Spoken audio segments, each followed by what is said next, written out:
Nulle créature en terre du milieu n'est plus destructrice que les Balrogs, mais attardons-nous sur un Balrog en particulier nommé Gothmog.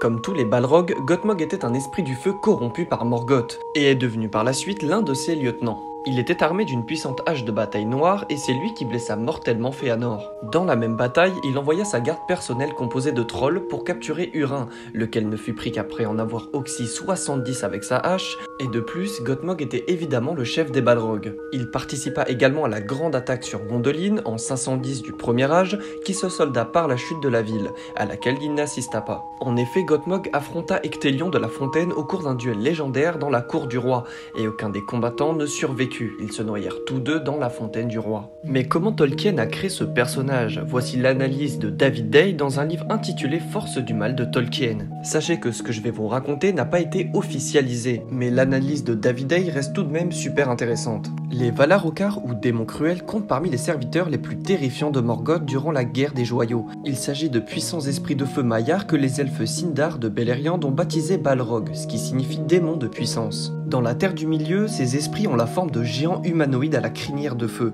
mais pourtant entourés d'obscurité, dont les yeux brûlent comme des braises ardentes et dont les naseaux crachent des flammes. Ces fameuses créatures se battaient avec des fouets à lanières multiples qui combinaient avec des masses d'armes, des haches de combat ou des épées enflammées. Par certains aspects, les Balrogs sont comparables aux Furies de la mythologie gréco-romaine. Les Furies sont des divinités chtoniennes, donc souterraines, et des esprits vengeurs qui surgissaient des puits de l'enfer. Les Furies attaquaient leurs victimes avec des torches enflammées et des fouets dont les brins étaient renforcés de cuivre. On peut donc effectivement voir un lien entre les Balrogs et les Furies.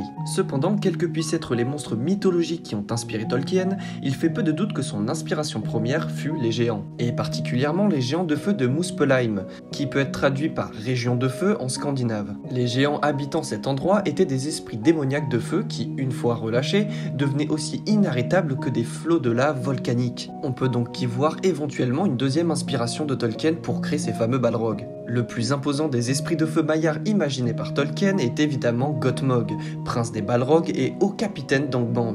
Dans les premières versions du Silmarillion, Gothmog, dont le nom signifie oppresseur impitoyable, s'appelait Kalimbo et était vaguement décrit comme un homme brutal, un géant, un monstre et un troll. Dans une version originelle de la chute de Gondolin, Gothmog est un fils de Morgoth, ce qui changea dès que Tolkien renonça à l'idée que les Valar puissent avoir des enfants. Avec le temps, Tolkien modifia sa conception des Balrogs et les rendit plus rares, plus grands et plus puissants. En tant qu'esprit maillard, on peut imaginer qu'ils étaient capables de changer de forme et de se déplacer en étant invisibles, voire informes.